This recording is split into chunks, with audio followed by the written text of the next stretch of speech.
Bom, falando em Previdência, um assunto que nós queremos colocar no debate aqui, ontem nós conversamos com o presidente em exercício, general Hamilton Mourão, e as declarações dele repercutiram muito ao longo do dia sobre possíveis mudanças, alterações no sistema de aposentadorias dos brasileiros.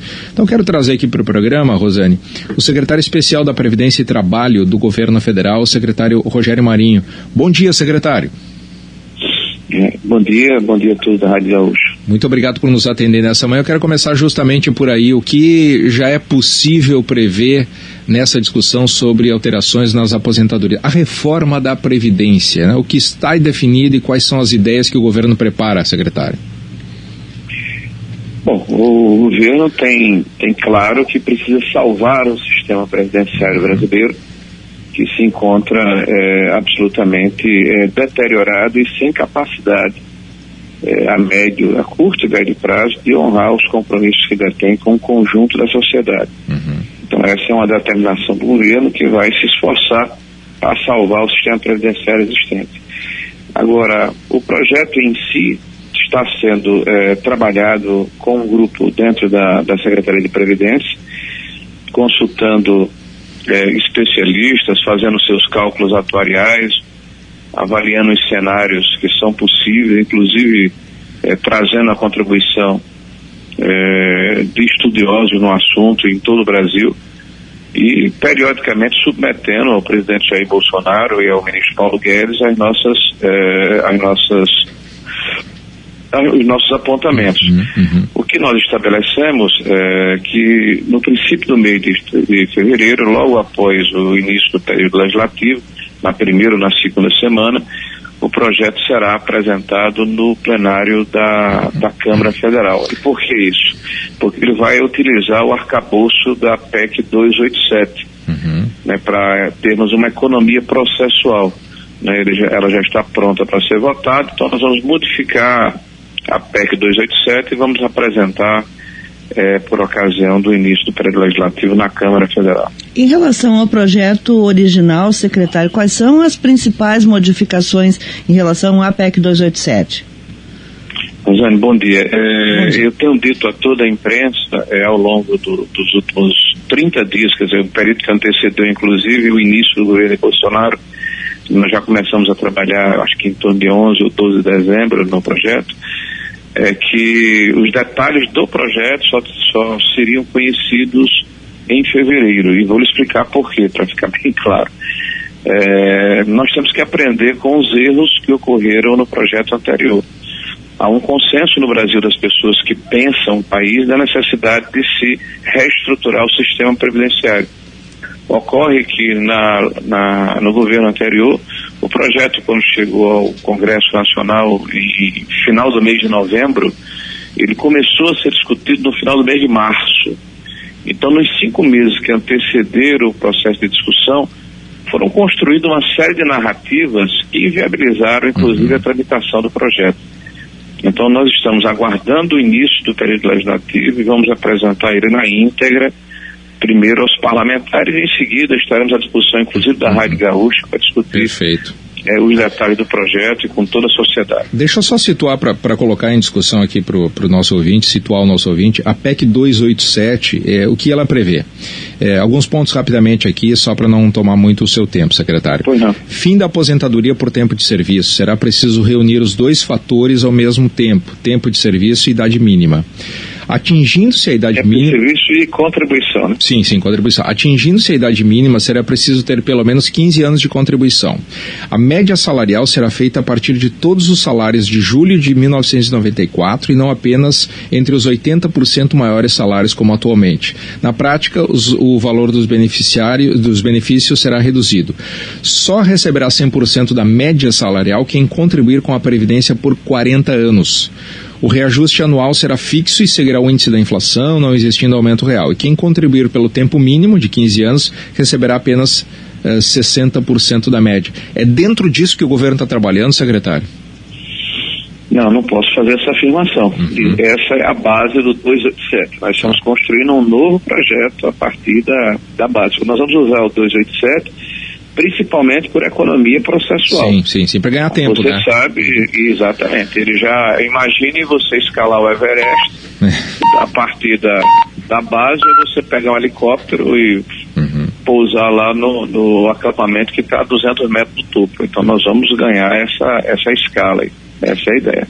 Mas isso significa, secretário, que nós podemos, então, esse é o ponto de partida, como o senhor disse, para ganhar o tempo processual. Mas nós podemos ter inovações que não passam nem perto desse projeto original apresentado no governo Temer, porque o ministro Paulo Guedes tem falado na introdução de um sistema de capitalização, que é para os novos, porque quem já está no meio do caminho, né, precisa de uma regra de transição. Então nós podemos ter inovações que nem foram discutidas lá no governo Temer. Não foram sim, porque existem mais de 400 ou 500 emendas, não sei bem o número, que trataram de vários temas e que não foram levados em consideração pelo relator. E além disso, uma situação que já foi definida pelo governo é que a apresentação do projeto não significa que ele será votado imediatamente. É evidente que, por se tratar de um assunto que não está contido no relatório original, nós vamos dar um tempo para que o próprio Congresso tome conhecimento, que a Câmara possa discutir, fazer pelo menos algumas audiências públicas e permitir que a sociedade possa se familiarizar com o projeto antes que ele seja votado. Nós vamos encurtar o tempo, mas não vamos também atropelar o processo votando no mesmo dia em que ele for apresentado. Tá certo. Secretário, ontem o presidente em exercício, o vice-presidente general Hamilton Mourão, nos deu uma entrevista aqui à Rádio Gaúcha e disse que sim, que os militares deverão estar contemplados na proposta de reforma. Isso é pacífico dentro do governo? Os militares serão incluídos na reforma? Bom, ele é o presidente, né? Você falou. Ele é o general, né? Exatamente. Então, ele tem aí autoridade e credibilidade para falar o que falou. Tá, vocês técnicos aí dentro da secretaria estão convencidos disso? O que nós achamos, e aí, veja, além de técnico, eu sou deputado federal, sim, 3 mandatos. O senhor essa é uma pauta que está nas suas mãos há muito tempo já, desde que o senhor era deputado. Isso. Então, veja, eu não tenho dúvida de que quanto mais equânime essa reforma for, mais justa ela será. Né? E você tratar os desiguais de forma desigual é uma medida de justiça. É evidente que nós temos que entender que há especificidades em cada categoria laboral. Não se pode pedir o mesmo tratamento a, por exemplo, um professor e um burocrata que está sentado num gabinete, por mais expedito e laborioso que seja esse burocrata. São atividades distintas. Da mesma forma, alguém que está numa força de segurança expondo sua vida, não pode ter o mesmo tratamento que um professor. Então, cada um tem a sua especificidade, ela terá que ser respeitada. O que nós defendemos é que ela seja uma reforma o mais justa possível, onde cada categoria dê a sua contribuição dentro das suas condições específicas. Agora, o que vai ocorrer, certamente passará pelo crivo do presidente Bolsonaro, como tem passado. Periodicamente, nós estamos reunindo com ele, apresentamos a ele os cenários, ele interage com a equipe econômica, diz aonde acha que deve avançar, aonde não deve, porque veja, a construção de um projeto desse naipe, com essa envergadura e com esta complexidade, não é apenas botar no papel, é avaliar inclusive as implicações políticas, porque nos interessa que o projeto seja aprovado. Eu acredito que há sim um consenso na sociedade da necessidade da aprovação de uma reforma da Previdência, mas nós temos a responsabilidade de encontrar esse ponto de equilíbrio. Qual a reforma que a sociedade aceitaria? Para nós tem que haver impacto fiscal, porque sem impacto fiscal é evidente que seria inócua, né? Nós temos que reequilibrar, nós temos que salvar o sistema previdenciário que aí está, e ao mesmo tempo que seja justa e fraterna, porque existem pessoas na sociedade que não têm capacidade laboral nem contributiva. E nós não podemos simplesmente dizer nós não temos compromisso com essas pessoas. Então são pessoas, por exemplo, que estão no BPC, que estão na área rural de boa parte do nosso país e que hoje têm capacidade laboral e contributiva diminuta. Então tudo isso tem que ser equilibrado dentro de um processo integrador, né, que permita, como disse anteriormente, que tenhamos impacto fiscal para reduzir o déficit do país e equilibrar o déficit do país, mas ao mesmo tempo que ela seja justa, né, distribuída com o conjunto da sociedade. Bom, em Brasília, nosso colega Matheus Chu tem uma pergunta para o senhor. Oi, secretário, bom dia. Bom dia, Matheus. O objetivo hoje, a gente sabe que a pressão é grande para que o governo aprove uma reforma, mas por outro lado é grande também para que haja tempo de discussão e para que, como o senhor colocou aí, cada categoria seja contemplada. Mas a ideia do governo ainda é de apresentar a proposta em plenário, de não passar por comissões. O senhor vê um clima favorável a isso? Não, essa é uma decisão tomada, né? Inclusive eu tenho repetido isso há quase 20 dias. Nós conversamos com o presidente um pouco antes da posse dele, tivemos uma outra conversa no início do ano, agora isso é uma decisão tomada, já é um consenso, tanto na área política como na área da economia, e respaldada pelo presidente. É evidente que a sociedade anseia pelo crescimento econômico, pelo aumento das oportunidades de trabalho, e isso só vai acontecer se o Brasil demonstrar que tem capacidade resolutiva de fazer frente aos seus compromissos, inclusive fiscais. Né? Hoje, para você ter uma ideia, Matheus, nós temos 3,3% de recursos discricionários. Esse recurso existe no orçamento, em termos de receita primária, sobretudo porque o Brasil há 6 anos busca recursos do mercado, toma dinheiro emprestado. O ano passado foram 130 bilhões, está autorizado na Lei de Diretriz Orçamentária e no Orçamento da União mais 130 bilhões para o ano de 2019. Então, cada vez que o governo vai ao mercado buscar recursos para fazer frente às suas despesas e eventuais investimentos, que estão minúsculos em relação à nossa necessidade, isso pressiona ainda mais o orçamento, porque você aumenta o serviço de dívida e de amortização de dívida. Então, diminui recursos para educação, para saúde, para infraestrutura, para investimento de maneira geral. Então, é esse ciclo que nós temos que quebrar. É essa situação que tem que ser enfrentada. E para isso é que a reforma previdenciária é tão importante. E por isso nós temos que ganhar tempo. Secretário, eu gostaria que o senhor desse números para os nossos ouvintes entenderem a importância da reforma previdenciária. Porque desde que começou a ser discutido esse assunto, antes ainda do governo Temer, lá no governo Dilma se falava da necessidade de reforma da Previdência, e tem uma ala do Brasil que diz, não precisa, basta acabar com a corrupção, basta cobrar os sonegadores, basta isso, basta aquilo, e não precisa a reforma da Previdência. Mas, ao mesmo tempo, os técnicos que trabalham em cima desses números sabem que é quase uma bomba relógio. E eu queria que o senhor ilustrasse a situação da Previdência com números para que as pessoas entendam por que a reforma da Previdência é tão necessária.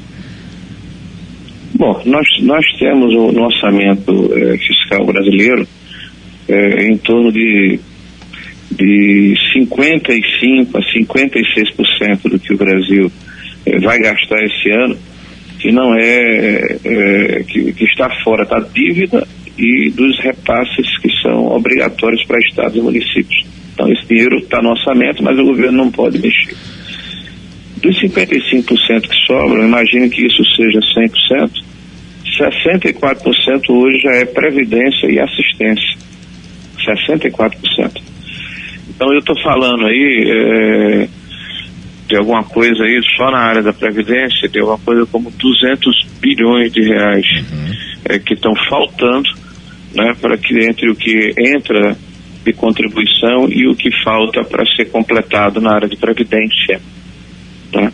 Aí se você acrescer aí assistência, isso vai para um valor bem maior. Então são números superlativos, mas o mais importante é colocar o seguinte, para a gente não entrar aqui nessa guerra de números, porque durante a discussão da reforma previdenciária no ano passado, inclusive uma associação de técnicos do Tesouro e de auditores fiscais, né, durante muito tempo defendeu que não havia déficit previdenciário, porque dizia que o recurso que se via para pagar os funcionários públicos federais deveria vir do orçamento, como se o orçamento brasileiro ele pudesse ser isolado, pudesse ser segregado, né, se não viesse do mesmo bolso, né?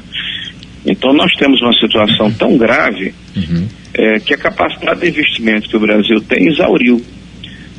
Se o Brasil não pudesse tomar dinheiro emprestado todo ano, não tinha dinheiro para fazer nenhum centavo de investimento, ainda faltar recursos para pagar aposentados, iria faltar recursos para pagar assistência, iria faltar recursos para pagar salários. O Estado do Rio Grande do Sul é um exemplo. O Estado do Rio Grande do Sul não tem como buscar dinheiro emprestado como o governo federal faz, por isso está atrasando o salário. A exemplo de Minas Gerais, Rio Grande do Sul, Goiás, Rio Grande do Norte.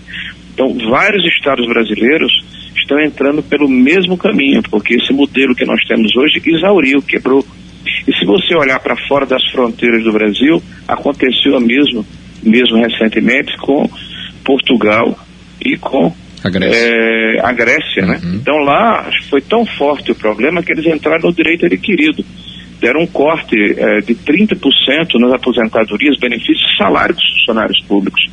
Então, ou a gente faz esse ajuste por bem e da melhor maneira possível para permitir, inclusive, crescimento econômico, para permitir, inclusive, geração de emprego, para permitir justiça social, ou seja, quem pode mais paga mais, para proteger os mais fragilizados economicamente, para permitir que o país volte a crescer, ou isso vai acontecer da pior maneira possível, como acontecer em outros países. O senhor sabe então, que aqui no Rio Grande do Sul, secretário, no ano passado, toda essa discussão sobre reforma da Previdência provocou um aumento, quase uma corrida ao INSS para garantir a aposentadoria. Mais ou menos uma média nacional, aumento de 8%, só que um aumento de 8% na procura pelo benefício em cima de uma base que já vinha aumentando. Em 2017, o aumento foi de quase 30% aqui no Rio Grande do Sul. Tem alguma orientação pelo governo sobre quem está prestes a se aposentar, quem já tem direito ao benefício? Como é que o senhor vê esse aspecto?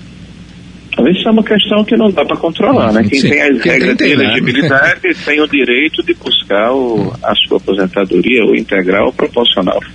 O que eu posso dizer é o seguinte, que eu não vejo prejuízo maior para o cidadão que durante toda uma vida faz sua contribuição do que ele não ter a garantia de que o sistema previdenciário estará íntegro para fazer o que lhe é de direito, ou seja, pagar sua aposentadoria. Imagine, né, se isso não acontecer. Eu sei que as pessoas colocam que essa é uma visão catastrófica, mas ela é catastrófica até o ponto de nós organizarmos ou reorganizarmos o sistema. Se o sistema for reorganizado, o crescimento econômico vai ser tão vigoroso no país que eu não tenho dúvida que os efeitos benéficos dessa ação vão refletir no conjunto da sociedade de uma forma extremamente positiva. Tá? E é isso que a gente busca. Né? Não dá para a gente ficar o tempo todo pendurado numa situação que está pressionando fortemente a capacidade de investimento do Estado brasileiro, que se exauriu. Quando eu falei do Rio Grande do Sul, eu sou do Rio Grande do Norte. O meu Estado está 4 meses sem pagar salário. Então, meu pai é aposentado do Estado do Rio Grande do Norte. Sem pagar nada ou atrasado? Só atrasado pagando mesmo? Sem pagar nada, R$0. Ele não recebeu o 13º de 2017, não recebeu o 13º de 2018, nem recebeu novembro e dezembro. O governo que ingressou agora está pagando mês de janeiro, então você tem 4 meses atrasados. Então, esse sistema que nós estamos vivendo hoje quebrou o Estado brasileiro. Eu falo do Estado brasileiro como um todo. Então, ou a gente, ou nós, os brasileiros, tomamos consciência de que há uma necessidade, né, de reorganizarmos o Estado, ou a gente vai viver dias muito difíceis. Mas eu tenho a convicção de que se criou um sentimento no país favorável à reforma previdenciária. Agora, cabe a nós ter a capacidade e a condição de fazer o encaminhamento correto dentro do parlamento, ter a conversa adequada com a sociedade, fazer o trabalho de convencimento e mostrar que não é uma catástrofe, pelo contrário, é um benefício que o Brasil vai ter, porque o Brasil organizado, o crescimento que vai vir vai significar, inclusive, a oportunidade para as novas gerações. O maior número de desempregados no país se dá entre os jovens. E os jovens precisam de alternativa de emprego, né? Precisam de oportunidade. E isso vai acontecer com a reforma. Os nossos ouvintes, secretário, eles estão muito alarmados, principalmente os que já estão no sistema e aqueles que falta pouco tempo para a aposentadoria. Eu sei que o senhor não quer adiantar as regras até para não criar mais confusão na área, mas o senhor poderia garantir para as pessoas que já estão mais próximas da aposentadoria de que haverá uma regra de transição e que elas não serão incluídas, né, não terão regras semelhantes àqueles que estão ingressando no sistema? Olha, eu me lembro que por ocasião da discussão que ocorreu da legislatura anterior, assim, que ainda está em curso, né, termina agora dia 31 de janeiro, talvez o segmento que tenha sido mais contra o processo da reforma foram os aposentados, o que é um paradoxo. Eles deveriam ser os mais favoráveis, porque eles já estão no sistema. Né? Ninguém está falando aqui de retirar direito adquirido. Né? E quem está próximo a se aposentar pode ficar tranquilo. O governo, como eu coloquei, vai propor uma reforma que tem impacto fiscal, mas seja justa. Então, certamente haverá regra de transição. Eu não vou aqui adiantar, mas quem está próximo ao processo de aposentadoria, fique tranquilo. E quem está aposentado deve defender a reforma, porque deve defender a rigidez do sistema, porque o sistema continue íntegro para continuar a pagar as aposentadorias e benefícios dos nossos idosos, daqueles que já perderam sua capacidade laboral. Sim. Secretário, deixa eu aproveitar a sua presença aqui na Gaúcha para abordar um outro assunto que é de extrema importância. Na semana passada, o presidente assinou uma medida provisória para estabelecer uma série de medidas para combater fraudes em benefícios pagos pela Previdência Social. O que o radar de vocês, o que esse pente fino que eu imagino que já fizeram, identificou de irregularidades que ainda podem existir? Eu lhe pergunto isso porque no ano passado o governo já vinha, o governo anterior já vinha de uma espécie de força-tarefa de combate às irregularidades. Bom, primeiro que foi feito pelo governo passado, esse exaure agora no dia 31 de janeiro, né, que era o bônus que havia sido criado pela perícia médica, né, para conseguir zerar o estoque existente. E nós temos hoje um estoque só de perícias médicas de 2,5 milhões de benefícios.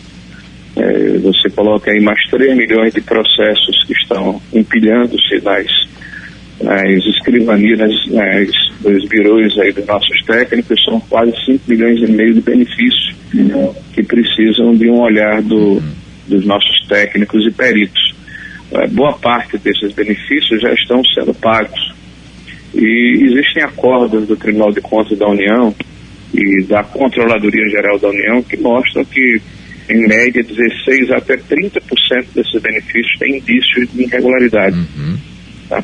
Então, o que nós estamos fazendo primeiro é estimular os servidores para que eles aumentem a sua produtividade e possam terminar esses processos, né, concluir esse processo. E bem claro, ele vai ganhar um bônus não é pelo benefício que ele vai retirar, é pelo processo que ele vai analisar.